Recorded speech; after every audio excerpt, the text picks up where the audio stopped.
మియాపూర్ కాళీమాత టెంపుల్కి అయితే వచ్చాను. అమ్మవారు చాలా నిండుగా ఉన్నారు. 2 కళ్ళు సరిపోవట్లేదు.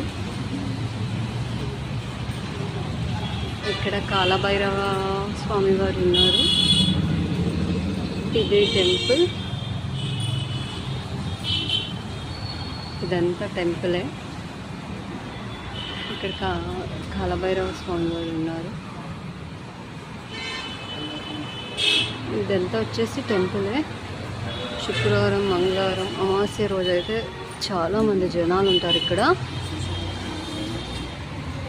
ఇక్కడ ఏది అనుకున్నా జరుగుతుంది. ఇక్కడ అమ్మవారికి మందుతోటి, రక్తంతో అభిషేకాలు అయితే జరుగుతాయంట.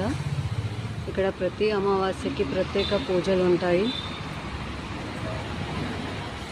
అమ్మవారు చూసారా ఎంత నిండుగా ఉన్నారు. ఇదంతా టెంపులే.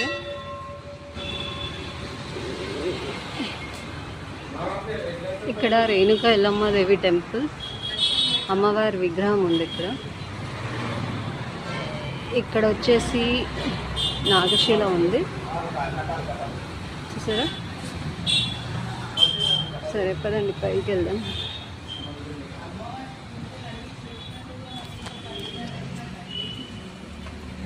ఇది పైకి వెళ్ళే దారి.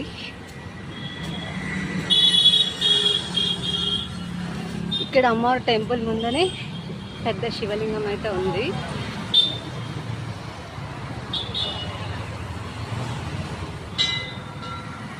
ఇక్కడ శివలింగం చూసారా, ఎక్కడైనా పైన తల ఉంటుంది.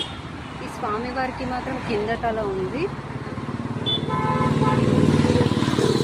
ఇదంతా అమ్మవారి ప్రాంగణమే. ఇక్కడ వచ్చేసి యమధర్మరాజు గారు ఉన్నారు. ఎక్కడ ఉండదు, ఈ గుళ్ళో మాత్రం ప్రత్యేకం. చిత్రగుప్తుల వారు కూడా ఇక్కడే ఉన్నారు.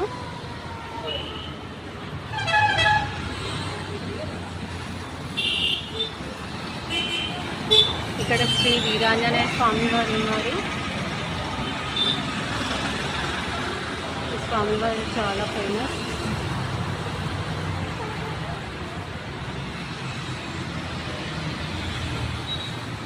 ఇక్కడ రామలింగేశ్వర స్వామి వారు ఉన్నారు.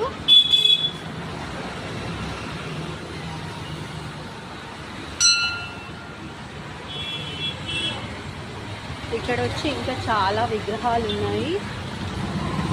అమ్మవారు